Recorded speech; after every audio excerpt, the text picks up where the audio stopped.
મિત્રો અમે એક વખત સુરત હીરા ગણતા હતા ને તો જમીનની વાત આવી તો મેં એક ભાઈને વાત કરી હું કે તમારે ત્યાં કેવી મગફળી ઉતરે તો કે અમારે 20-25 મણ ઉતરે વીઘે.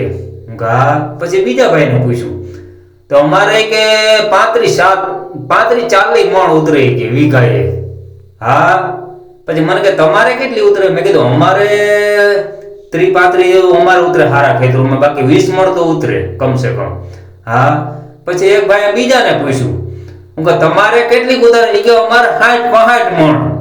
હા મેં કીધું તો તમારે ઉપર એ ડૂડવા થતા એ કે ઉપર નો થાય તો થાય તારો બાપ હાલી નીકળો તે હું આ લીલો પૂરો વાયરો કહેવાય, આ પૂરો હું બટાઈ જાય ડોહો.